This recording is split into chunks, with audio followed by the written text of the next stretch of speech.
ইভেন্টে গিয়ে যদি আপনি জানতে পারেন আপনার ব্রাইডের পরের দিন সকালে বিসিএস পরীক্ষা আর রাতে বিয়ের অনুষ্ঠান, তাহলে আপনার অনুভূতি কিরকম হবে? আসসালামু আলাইকুম। সন্ধ্যার দিকে তৈরি হয়ে চলে যাচ্ছিলাম ধানমন্ডিতে, কেননা আমার আজকের অ্যাপয়েন্টমেন্ট ছিল ধানমন্ডিতে। রাস্তায় খুব একটা ট্রাফিক ছিল না, যার ফলে খুব আরাম করে আমি চলে যাচ্ছিলাম বাসে করে ধানমন্ডিতে।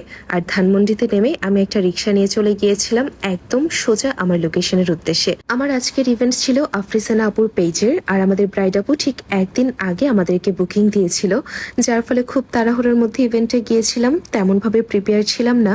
আর লোকেশনে পৌঁছে আমি আমার অল টাইম ফেভারিট হালিমা হেনাবাই সুমাইয়াপুর কোণ তৈরি করে নিচ্ছিলাম মেহেন্দি দেওয়ার জন্য। এখানে আপুরা খুব সুন্দর করে ডেকোরেশন করেছিল ফুল দিয়ে। এরকম রঙিন গাঁদা ফুল আমার বরাবর ভীষণ পছন্দ। এরপর আমি কাজ শুরু করে দিয়েছিলাম। আপুর প্যাকেজ ছিল সেমি ব্রাইডাল।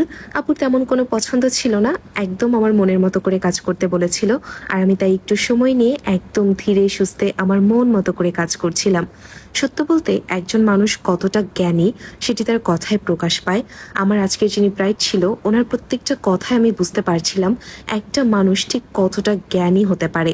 আর আপু কিন্তু পেশায় অলরেডি একজন টিচার।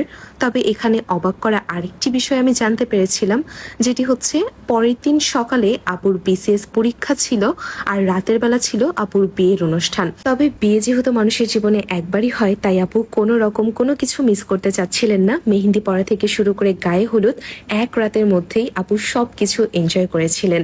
আর আমার কাছে বিষয়টি ভীষণ ভালো লেগেছিল। খুব চিল একজন ব্রাইড, যার পরের দিন বিয়ে হোক কিংবা বিসিএস তার আসলে কোনো চিন্তাই ছিল না। এখানে আমার এক পাশের ডিজাইন শেষ হয়ে গিয়েছিল।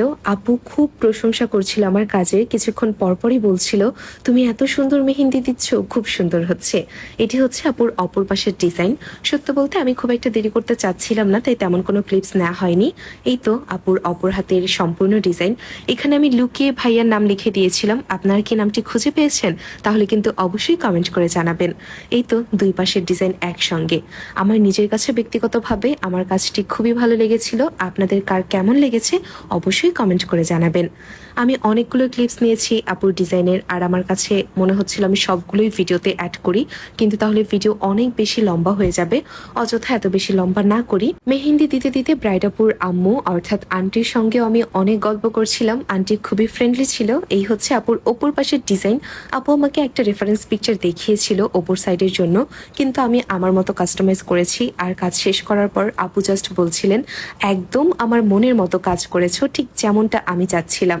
আমার ব্রাইড আপু এত সুইট ছিলেন, মাশাল্লাহ। আর এরপর কাজ শেষ করে আমি রওনা দিয়ে দিয়েছিলাম আমার বাসার উদ্দেশ্যে। খুব একটা দেরি হয়নি, তাই খুব রিল্যাক্স মোডে যাচ্ছিলাম। দেখা হবে পরবর্তী কোনো ভিডিওতে। আল্লাহ হাফেজ।